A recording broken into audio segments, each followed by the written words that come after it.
raadiyoo sagalee walabummaa Oromiyaati. Raadiyoon sagalee walabummaa Oromiyaa karaa marsariitii independent oromia.org torbanitti yeroo lama kan isiniif dhiyaatu amma jalqaba. Raadiyoon sagalee walabummaa Oromiyaa akeeka qabsoo kan saba Oromoo bilisaaf biyya Oromoo walab sirna dimokiraasii faqaan bulu deebisanii gadi dhaabuuf godhamu deeggara. Akeeka qabsoo kana babal'isuufis hojjeta. Birmadummaan Oromoo dafqa dhiigaaf lafee ilmaan Oromoon dhugooma jedhee amana. Dhaggeeffattoota isaas wareegama qaalii kanaaf kakaasuuf carraaqa. Kun raadiyoo sagalee walabummaa Oromiyaati.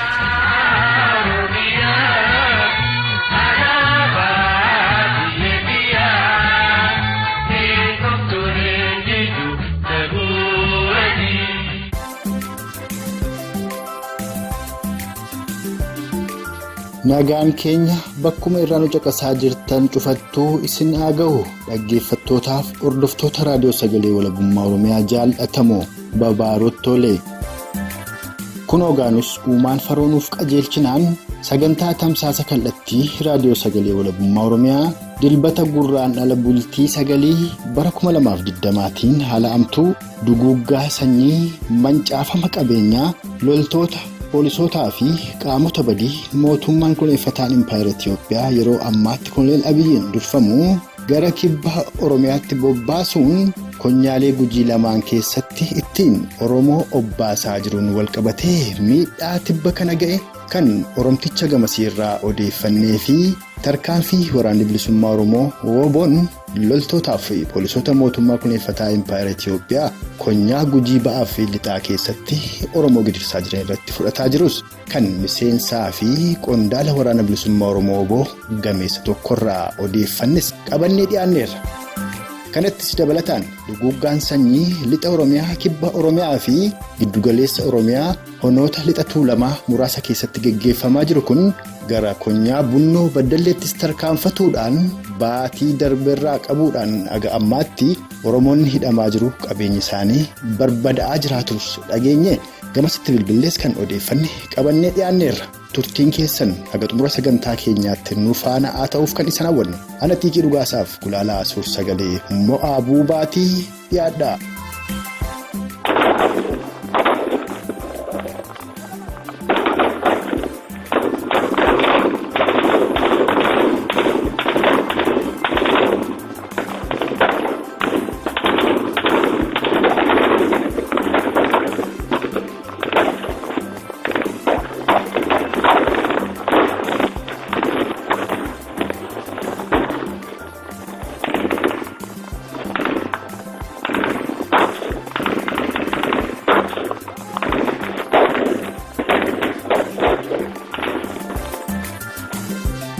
Sagaleen dhukaasa rasaasaa amma dhageessan kun kamisa dheengaddaa jechuun amajjii bultii 6 bara 2020tti waraanni bilisummaa Oromoo WBO'n loltoota mootummaa kuneeffataa impaayera Itiyoophiyaa Koloneel Abiyyiin durfamuun konyaa gujii ba'aa hona gumii eldalloo moonaa mana barnootaa malkaa gubaa keessa kaambii tolfatuun achirraa bobba'anii Oromoota konyaa gujii ba'aadhaa shororkeessaa jiran qabeenya isaanii barbadeessaa jiran ajjeesaa jiranii fi saamaa jiran irratti yeroo tarkaanfii fudhataa jirutti sagalee waraabamee nuuf ergameedha.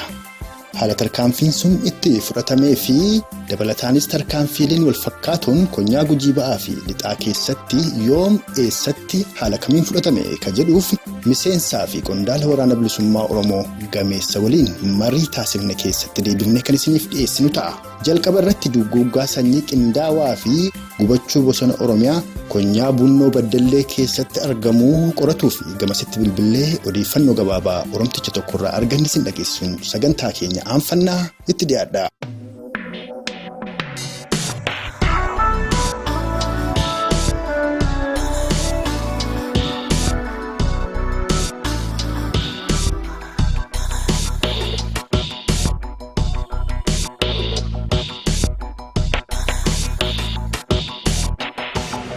Anilatti manjirama ammaattillee namoonni tokko hidhamaa turanii jiru. Shakkii maangudoo dikkeessuun jirtu milaamni waan biri. Haala kanaan katamaa keessatti dalga otoo kan naannaa baadiyyaarraa dhimmeedhaniitu namootuma bakka mana qabeenya dhuunfaa isaaniitii yookaan bunna fa'aa qaban fa'aa deemanii gaanii bunna fa'aa jedhatu maal jedhan ture kan midhaan dhaata maal jedhu isaanuma takka titotochoonii qabeenyaan filaa godhatan naqanii isaan sagar malee warri katamaa keessas buufatanii jiran achi dhaqanii akka bakka halkanis ta'u guyyaa achitti toksiibananii maal jedhanii bosona guganii. Tole. Kana booddee jara argachuu hin dandeenye yaaduma uummatuma nagayaa achuma hojii masaatti bobba'ee ol galudha malee wanta tokko madina keessa hin jiru wanni akkanaa hin jiru dhimmiidhaan madda uummata weerarsaa malee wanni biraan jiru ijoollee muraasaa hidhaman immoo qorannaa yeroo dheeraa irratti hin dhiisanii yaaddisaa keessa jira walumaa gala. Galgala sa'aatii lamatu hin ta'in hundumtuu suuqiin sincifamaa karaarra deemuu asii deemuudhaaf ni danda'amu kun ulfaata gar malee. Amma waraanni kun yeroo achi bobba'an kana meeshaa waraanaa gurguddaa hidhatanii deemu warri isaan barbaadan kun immoo riphee lolaadha. Maaliif itti bosona gubu? Maaliif bosona kana seenanii riphee lolaa barbaadan kana lolanii achi keessaa hin baasan? Uummata hoo maaliif dararu meeshaa kana irratti yaada kennuu qoodi? Jarri yeroo kan keessaa yaadan akka waan uummati sun nyaachisee sooree ofitti qabee hawwatee of keessa dhossee ittiin isaan miidhatti ilaalu uummata baadiyyaa kanarra jiranii. Tole. Immoo guyyaa ofii kan immoo dhaqanii uummata baadiyyaa keessa oolan immoo akka waan isaan galma uummata bira jiranii bareedinaa immoo bosonatti baqatanii fa'aa itti fakkaata. Bosona lixanii fattashuun immoo itti ulfaatan sodaatu waan ta'eef. Shakkii isaan qaban kan inni guddaan isuma kana jedhee yaada gala uummataan of keessa dhositanii of keessa bulchitanii jedhaniiti. Kan amma dhageessan kun Oromticha Konyaa Bunnoo Beddellee irraa odeeffannee sin dhageessifneedha. Akkuma afaan Oromtichaa irraa dhageessan duguuggaa sanyiin qindaawaan lixaaf kibba Oromiyaa keessatti ganna tokko oliif deemaa ture gara Konyaa Bunnoo Beddelleettis darbuudhaan Oromoonni hidhamaa jiru qabeenyi isaanii barbadeeffamaa jira. Dalagatuu hin danda'an akkasumas bosonni naannoo sanatti argamu loltoota mootummaa kunuunfataa Impaayera Itiyoophiyaan gubatee barbadeeffamaadha jira. Kana qobaas miti gara kaaba Oromiyaa Walloottis Oromoo hidhuun ajjeesuun qabeenya isaa saamuun meeshaa waraanaa isaanittiin horii ofii tikfatanii fi diina gamaa gamanaan itti baafatee obbaasuuf itti amuummataa jiruttiin ofirraa dhorkanis irraa hiikaadha jiran. Dabalataanis gara ba'atuu lama hona boosettii keessattis gochaa ol fakkaataatu deemaa jira. Isa kana hundatti furmaata godhuudhaaf Oromoon waliif dirmachuu qaba warraaqsasaa lajab godhee moofamee dhaabee jiru bifa haaraan finiinsuu qaba. Jecha kanatti aansuudhaan ammoo duguuggaa sanyii qindaawaa kibba Oromiyaatti Oromoota Konyaa Gujii lamaanii irratti raawwataa jiruu fi tarkaanfii waraanni bilisummaa Oromoo WBO'n torbee kana walitti fufiinsaan Konyaa Gujii ba'aa fi lixaa keessatti fudhataa jiru kan miseensaa fi qondaala waraana bilisummaa Oromoo Gameessa JAAL JOOTEE irraa odeeffanne sin dhageessifnaa itti dhiyaadha.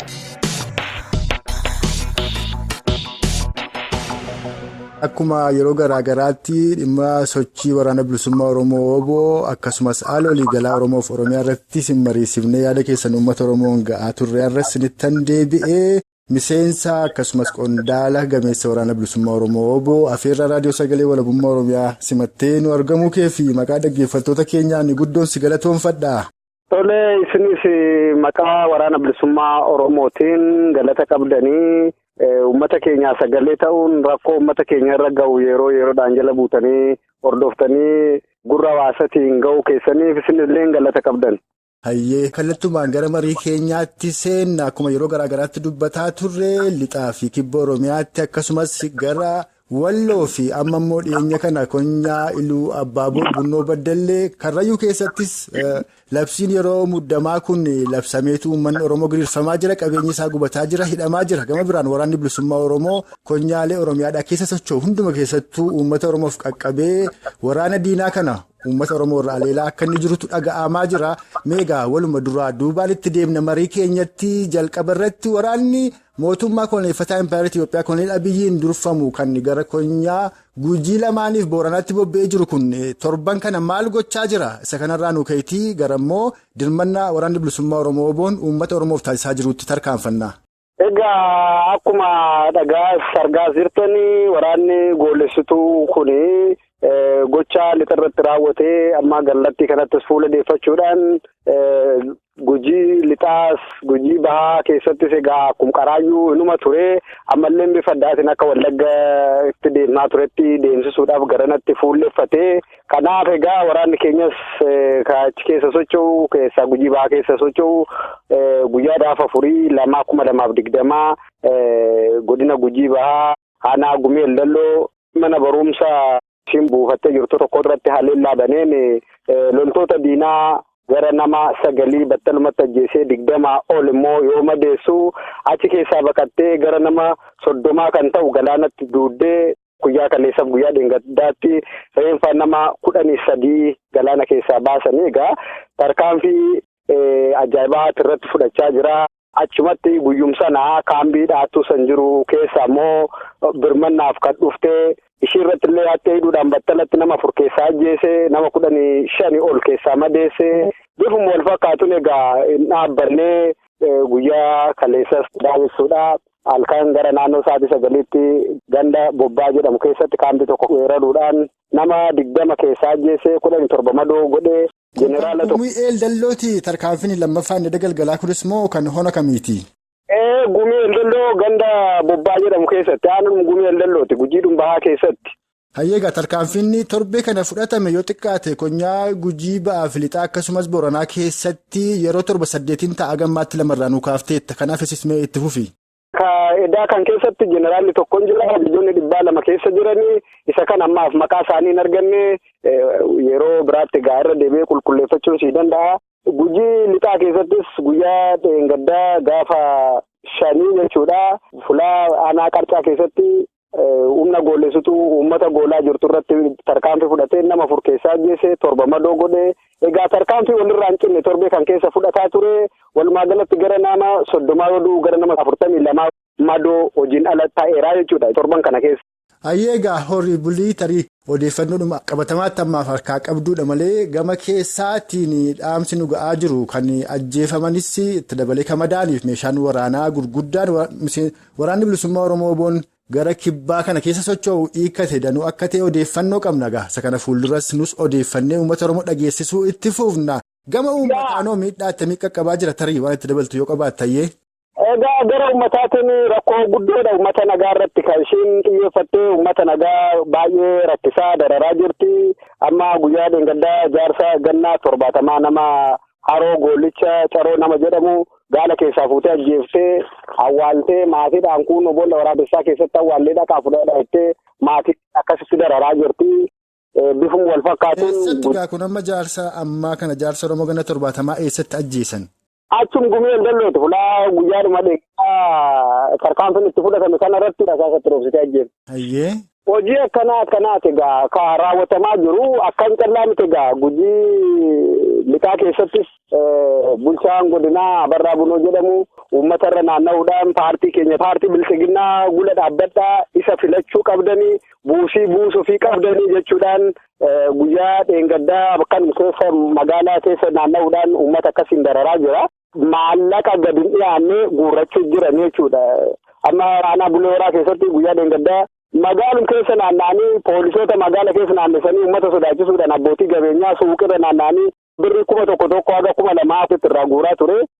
Kan gochaa jiru gaa bulchiinsa godinaati jechuudha. Kana malee ji'a darbe keessallee gatii inshuraansii jechuudhaan uummatarraa birrii 250 guuranii dantaa mataa isaatti tiifoonfatanii ammallee kunoo kaambii waraana shanee yookaan waraana bilisummaa Oromoo of keessaa baasuu hin dandeenye humna addaa dhufee hiriyaa kana qubata humna addaa qubatu kanaaf immoo bajeta kan baasu isinii jechuudhaan 250 haga 300tti ganda tokko irratti murteessanii isa kanaaf of qopheessaa jedhanii uummata bifa kanaan dararaa jiran jechuudha. Ammaan kana haalli gujii keessa jiru baay'ee rakkisaadha. Uummanni hidhamaa jira, uummanni ajjeefamaa jira, sodaachifamaa jira. Waan tumti hin godhamne hin jiru jechuudha. Bulchaan godinaa Abarraa Bunoo amma gujii lixaa keessatti rakkoo akkanaati uummata keessatti uumee uummatti dararamaa jira, gariin dhaqachaa jira. Dhiyoodhum kana ati kana kaffaluu baandeessaan fidee kaffala jennaan horii kee qabnee fidnaa horii keessa hamna jennaan namni haada ofitti kaayee haada irraa buusisan illee jira. Namni hojjeessaa jira. Keessaa garatti baqatu hin jiru. Marfamee jira. Waraana eeguu jira. Paartii bilisiginnaa kana yoo hin filatin paartii bilisiginnaa kana yoo hin deeggarin isin ABO'dha. Akka wallaggaatti rukutamuu qabdu irri rukutamtu mootummaan isinitti qophaa'ee jira.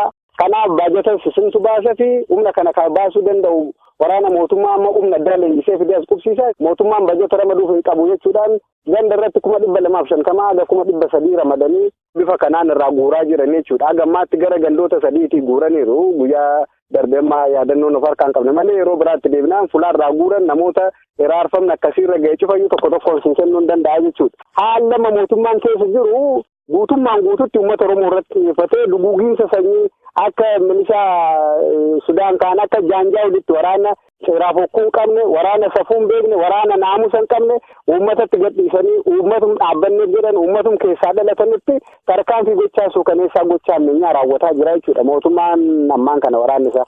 Dhugaadhumatti amma yaadatti kaafte keessatti waa'ee bulchaa godina Gujii Lixaadhaa Birraa Bunnoo nama jedhamu kana tuqxee dabarte yeroo garaa garaatti Oromoonni Konyaa Gujii Lixaadhaa yeroo bilbilee odeeffannu waa'ee nama kanaa kaasu nama kana himatu namni kun yeroodhuma bara bulchiinsa Mallasaadhaa Oromoota 5 bakka tokkotti ajjeesee harka isaan akka inni owwaaletu himama.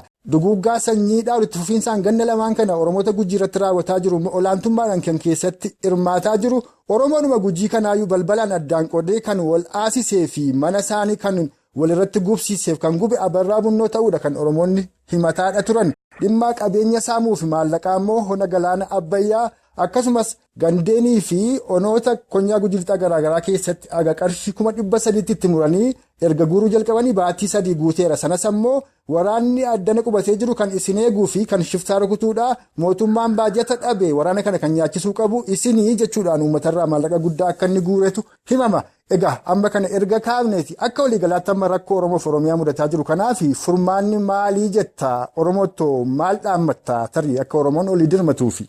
Furmaanni jiru egaa Oromoon amma bakka jiru ka'ee walii dirmachuu callaadha. Falli biraa tokkollee hin qabu. Oromoon har'aan kana haalli deemaa jiru kun nama godina biraatti deemu naanna'ee godina biraa dhufuu jira. Yeroo darbee Wallagga callaa irratti dhaggeeffatamaa ture. Yoo Wallaggi dhumoonni kaan callisaa ture. Amma marseetii gara biraas dhaqigaa. Karrayyuutti darbee, Wallootti darbee, asiin Gujiittis gad darbee, Booranattis gad dhufuutti jira. Iluu abbaa booritti akkasitti deemutti jira. Fulaa cufatti komaandi poostiin labsame. Amma teekni warraagaa akkanatti Oromiyaa guutuu jeeqanii filannoo jedhamu kana gufachiisuu fi haala nageenyatiif filannoon kun darbuu qabaa jechuudhaaf gocha akkanaa guutuu biyyattii keessatti raawwatanii Oromiyaa labsii yeroo muddamaa jala galchuudhaaf egaa guutummaan guututti olmoos Oromiyaan guutuun iyyuu galee jechuu dandeessa. Labsii muddamaa jala akeekni isaanii isa kana. Kanaaf uummanni Oromoo otoo walirratti ilaalle bakka jiru socho'ee sagalee walii dhageessisee gochaa farrummaa kan balaaleffatee dura dhaabbachuu qabaan jedhan uummata Oromootiin. Oolaa ishii tokkoo qalan ishiin kaan alaala guurtii jedhan. Innarra Gujii ga'e innarra Wallagga ga'e fulaa cufayyuu mana cufayyuu seenuuf deema jechuudha. Mana cufayyuu seenuuf deema. Guyyaa kaan gaafa Wallagga keessatti namni dhumaa ture callisanii dheengadda firri nama hoogganaa tokkoo duunan dacheen kun boochee garagalte jechuudha. Akka Oromoon nama warra sallamaan callaa ta'e warri du'an baga du'an jechuu kooti miti. Ingadda. Immoo ilaalcha namootaatiif fedhii dhuunfaa isaanii malee dantaa uummata kanaaf akka homaa hin qabnetti inni ilaalaa jira jechuudha. Baay'ee waan si gaddisiisu aaga uummanni sun dhumaa turu callifamee paartiin tokko mataansaa qaama miseensa warraa keessaa yookaan hooggana warraa keessaa firri fiixansaa duunan dallanee ka'ee jechuudha. Ibsa baasuun feesbuuk irratti ba'anii dubbachuun gaafa sanarraa ka'ee jalqabee jechuudha. Baay'ee disgireet sheem wanti godhamaa jiru Oromiyaa keessatti irra Oromoo bakka bu'uun Oromoodhaaf dhaabbanne Oromoo filachuudhaaf jedhanii duula filannoo warra gaggeessaa jiran. Kun cuftuyyuu yoo Oromiyaan jiraatte yoo uummanni Oromoo jiraatedha. Filannoonis kan deemuu danda'u yoo biyyattiin nagaa qabaattedha waan ta'eef dursa nagaa uummatichaatiif dursa jireenya uummatichaa mirkaneessuu dursa nagaa uummaticha kanaa mirkaneessuu otoo qabnu waan biraatti ce'uun kun nun barbaachisu. Oromoon bakka jiru socho'ee fincilee lafa garagalchuu qaba. Isa kana itti beeka. Humna Oromoo isin beekan. Isa kana immoo bifa garagaraatiin ammaa miti hin geenye lakki otoo akkan jedhu Oromoon lafarraa duguugamee eenyu bulchuudhaaf eenyu filata warra kana.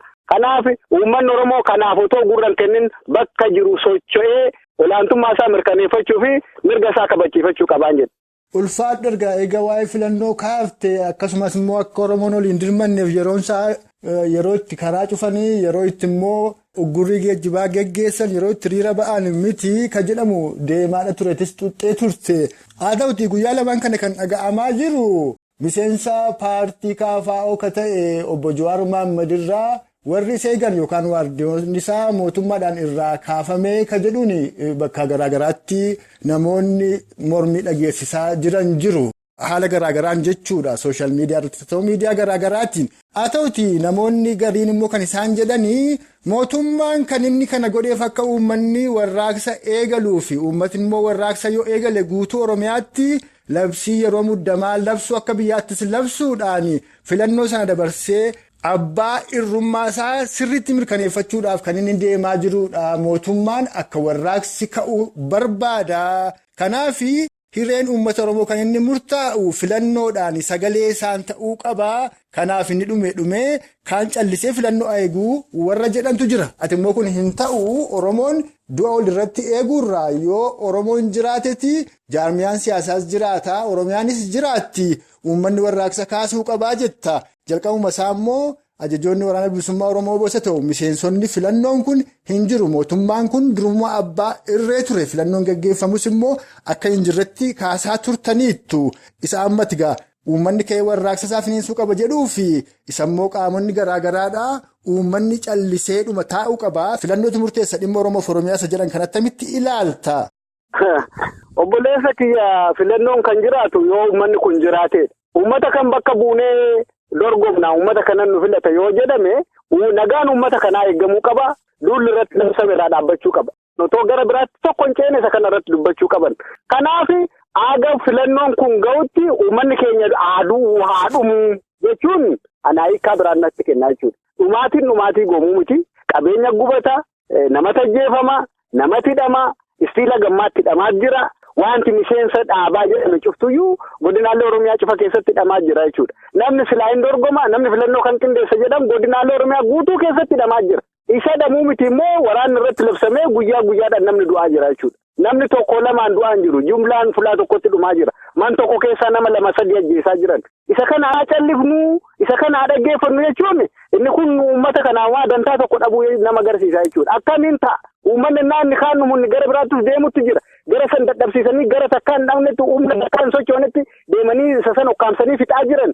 Inni kun akkamiin ta'a? Oromoon isa kan gurratti hin dhaga'u qabu jechuudha. Kallattii cufaa waliin ka'ee gallattii namni dhumaa jiru kanaa maaf dhumaa jedhee sagalee dhageessisuu qabaa jechuudha. Dhumuu qabnu waraanni kun nurraa ka'uu qabaa, lolli kun nurraa dhaabbatuu qabaa jechuu danda'uu qabaa jechuudha. Kanas fincilis dhaabbatuu baatee filannoon homaan gaggeeffamu jechuudha. Filannoon kan nuti beeknudha. Eenyu isaan guddisa ayyaaneeti bara. Akkatti filannoo fashalsan hin beekan jechuudha. Ammaayyuu sochii godhamaa jiru hin beekne. Waan godhamaa jiru hin beekan. Paartii keenya dirqiin fudhadhaa. Yoo fudhachuu baattan deeggartoota ABO'ti, deeggartoota KFO'ti. Yoo kana hin taane maallaqa ganaa buusaa akkanatti uummata raarsaa jiran jechuudha. Kun waan qabatamaa ragaadhaan waan jirudha. Waan eenyumtuyyuu haaluu hin dandeenyedha. Waan har'a hojii keessatti godhan jechuudha. Kanaaf uummanni kun haa callisu jechuun callisee haa dhumu. Oromiyaan haa baddu, Oromoonis haa baddu. Nuti akkuma jedhamu bilisiginnaa kana uummata kee warra gadafetti haguugnee isa kanaan deemnaa yoo ta'e isa kana gaa uummata Oromoo murteeffata. Garuu uummanni Oromoo kan dhaga'uu qabu ka'ee walii birmachuu qaba, sagalee walii ta'uu qaba. Uummata nagaa dhumuu jira, dubartii ulfaa dhumuu jira, nadheen gudeedaa jiranii. Wanti hin goone hin jiru. Mootummaa shiftaa, waraana shiftaatti. Shiftaa kan uummata isaatii naasuu hin qabne, kan saba keessaa dhalate naasuu hin qabne qaama biyya biraatii dhufe fakkaata jechuudha. Akka milishaa jaanjaa urkaan jira jechuudha waraanni mootummaa kun. Kanaaf uummanni kaan dhaggeeffachuu hin qabu. Kallattii jiruun ka'ee socho'ee sagalee walii ta'uu qaba jechuudha. Innaan ni kaan callisee taa'ee eeggachuu hin qabu. Bakka jiru cufaayyuu socho'ee sagalee isaa dhageessisuu qaba, mirga isaa kabachiisuu qaba malee taa'ee du'a eeggachuu hin qabu. Taa'anii du'a eeggachuu jechuudha beeki. Innaan ni kaan callisuun anatti aga dhufutti hin callisaa jechuudha beeki. Oromiyaa guutuu walgaa wanti kun. Kanaaf uummanni taa'uu hin qabu, ka'uu qabaan jedha. Barattoonni keenyas fulaa jiranii ka'anii rakkoo kan fuuldura dhaabbachuu qabaniin jedha. Barnoonni iyyuu dhaabbatuu qaba. Biyya nagaa qabdu keessatti, biyya maatiin isaa nagaan jiraatu keessatti barataan illee aga mirga ofii kabachiifatutti Oromoon socho'uu qaba. Inni biyya laas sagalee isaa dhageessuu qaba. Yeroo taa'anii miti jechuudha. Hayyee horii bulii waanuma tokko qofa akkatti itti dabaltee jechumaan dhaamsaan xumurattuun barbaada. Innis maaligaa Oromoon yeroo garaagaraatti ka'eera erguma gaafa kolonii kunuunfattoota mootota Habashaa jalatti kufeedha. Gabrummaan mudatte qabsoodhumatti jira. Haa ta'u malee qabsoosaa qabsaa'ee dhumarratti qabsoonsaa kun gufachiifama. Qabsoo bilisummaa Oromoodha kan gufachiisu ammoo warruma nutu hayyuudhaa nutu dura deemaa nutu qabsaadhaa jedhanii miidiyaas fayyadamanii haa ta'u gama garaagaraan hawaasicha biratti dhageettii qabantu uummata kana dogoggorsee qabsoosaa gufachiisa. Warri kun ammoo gufachiisuu callaa osoo hin taane kaayyoodhumaa fi akeeka qabsoon bilisummaa Oromoo ittiin eegale eessa akka jiruuf eessa akka inni ga'uudhaaf deemus immoo wallaalchisaniiru. Burjaajiin kun Oromoon har'a akka ka'u, akka taa'u, akka kufu yeroo barbaadanitti bilisoomteettidhanii bilisoomee dhadhee akka inni taa'u waliifiyyoo akka inni dirmanne kan godhe kanadhaa warra jedhamtu jira. Mee ati galmi qabsoo bilisummaa Oromoo eessa isa kana yoo beekatu qaama kamiiniyyuu Oromoon hin goyyamu nama jala deemuu dhiisee kaayyoo jala deemee qabsoosaa fuulaan baasuu danda'a waan ta'eef kana si gaafadha isa kana nuu kaasiitii dhaamsaan nu xumuri. Tole galatoome egaa rakkoon jiru isa kanaadha. Oromoon qabsaa'uu hin dhiifne, Oromoon socho'uu hin dhiifne, ennaanni ka'ee isteeppii tokko deemee dhaabaa jedha. Oromoon amma nama waaqeffachuutti jira. Oromoon aga nama waaqeffachuu hin dhiifnetti rakkoo kan keessaan bahu jechuudha. Karaa cufanii gabaa lagannaa godhan otoo waan tokko hin argin guyyaa lama keessatti dhaabaa jedhan maal jechuudha akkas maaltu jijjiirame mootummaa kanarra kisaaraan ga'uu ikoonoomikaalee ajjeesuu nyaataa dhugaatii irraa kutuu dadhabsiisuudha. Akeekni fincilaa karaa nagaatiin gabaa ofii dhaquu dhiisee torban tokko torban lama yoo taa'e maal rakkoo qaba. Dhumuu jiroo homaa hojjechuutti hin jiru akka inni hin hojjenne guyyaan cufti kora guyyaan cufti wacaacinni guyyaan cuftiidhaa guyyaan cufti waraana. Kanaaf isa kan abbumti arge dhaabi jedhee abbumti arge ka'i jechuun hin qabu. Namnumti abbumti fedhe akka farda gaarii gara barbaadetti naannessuun hin qabu jechuudha. Waan isaaf ta'u waan isa baasu garamitti akka isa deemsisu siif beekuu qaba uummanni Oromoo. Yoo ka'e jedhaniin ka'ee yoo taa'e jedhaniin taa'uu malee jechuudha. Kanaaf aga deebii wayii argatutti fincila jalqabe itti fufuu qaba. Fedhii namaa gula deemee dantaa namaa guutaa fi deemuu dhaabuu qaba uummanni Oromoo. Aga kanan dhaabinitti immoo rakkoo keessaa bahuu hin danda'u. Aga kanan dhaabinitti mimmaan aayyelee Oromoo hin qooru jechuudha. Kanaaf uummanni Oromoo waan jalqabe xumuura akkatti godhee aga firii isaa argutti dhaabbachuun qabu jechuudha. Kun qabsoo biyya kamuu keessa waan jirudha. Isa kana gochuudhaaf kaayyoo qabsoo bilisummaa Oromoodhaan Oromootu wallaale miti wallaalchisanii galmasaa wallaalchisan maaliif akka inni qabsaa'u wallaalchisani. Itiyoophiyaan impaayera ta'uu ishee impaayerri ammoo akka hin dimokiraatoofne impaayerri diigamuu akka qabdu Oromoon biyya isaa Oromiyaa koloneeffatamte kolonii jalaa baasee walaboonfatuudhaan bilisummaa guutuun mootummaa birmaduu dhaabbatee jiraatuudhaaf akka qabsaa'u wallaalchisaniitu gara barbaadanitti oofu. Isa kanamee jabeessiitiin Oromoon maaliif akka qabsaa'u galmisaa eessa akka ta'e nuukaasin xumurraa. Qabsoon uummata Oromoo jalqabu maayyuu mirgaree murteeffannaa uummata Oromoo mirkaneessuudha. Isa kana uummanni Oromoo hin arganne. Isa kana anatu sii beekadhaan bulaa jira jechuudha. Ana sii beeka waananan sii kenne fudhu waananan siin jedhe dhaga'i akkanan siin jedhetti deemi waan namni murteessafiin buluutti jira malee Oromoo biyya isaarratti mirgan qabu qabeenya isaarratti mirgan qabu.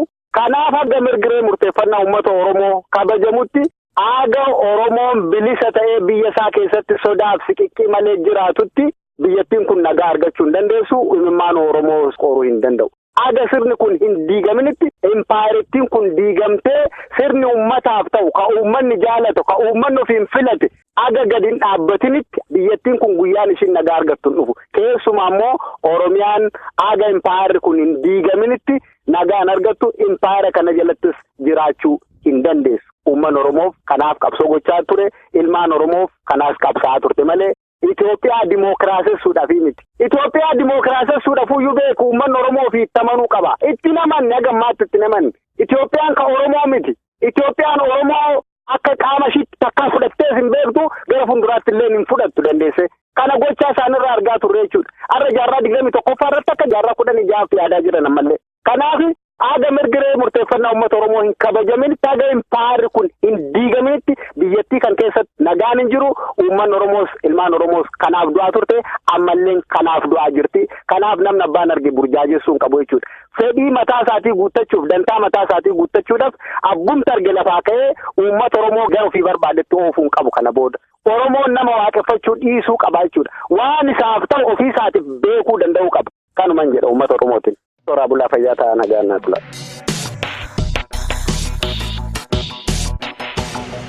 Miseensaaf Qondaala waraana bilisummaa Oromoo WBO Gameessa JAAL JOOTEE maqaa dhaggeeffattoota keenyaan irra deebinee galatoomfataa akka waliigalaatti duguuggaa sanyii qindaawaan ganna tokko olii fi Oromoota konyaa gujii ba'aa fi lixaa irratti deemaa ture ammas bifa addaan kan itti dhufee jiru ta'uu fi waraanni bilisummaa Oromoo WBO'n konyaa gujii ba'aa fi lixaa keessa sossa'us yeroo loltoonni fi poolisoonni mootummaa kunuunfataa impaayera Itiyoophiyaa kunneen abiyyitti bobbaasee ittiin Oromoo obbaasaa jiru Oromoo gidirsan kanatti WBO'n uummata isaa Oromoof dirmachuudhaan loltoota mootummaa kunuunfataa impaayera Itiyoophiyaa kana torbee kana bakkoota garaagaraatti aleelee injifannoo boonsaa galmeessaa jiraatu isaati kan inni kaase. Akka waliigalaatti sagantaa keenya guyyaa har'aatiin Oromoon qaamota shiraa fi sobaan kaayyoo qabsoo bilisummaa Oromoo galmasaa wallaalchisanii fi gurra osoo hin laanne Tokkummaa Oromummaa fi kaayyoo qabsoo bilisummaa Oromoo kan gootonnii fi hayyoonni Oromoo qaqqaaliin lubbuu isaanii tokkitti jijjiirraa hin qabne aarsaa itti godhaniif arras itti godhaa jiran kan Impaayera Itoophiyaa diiguudhaan biyya Oromoo Oromiyaa walaboonfatu bilisummaa guutuudhaan uummanni Oromoo biyya isaa Oromiyaa keessa mootummaa birmaduu Oromoof Oromiyaa dhaabbatee akka jiraatu taasisuu fi qabsaa'amaa tureef ammas itti jirutti fuuleffatuudhaan hidhachuu wal hidhachiisuu waraana bilisummaa Oromoo WBO jabeeffatuun falmaa keenya itti fufuun furmaata waaraa Oromoof Oromiyaaf kan argamsiisu ta'uu dhaammata. Sagantaa keenya guyyaa arraarma irratti kan obbaafnu waan xiqqii dhugaasaaf gulaalaa suur-sagalee mo'aa buubaatii uumaan nama borii ni tolchinna.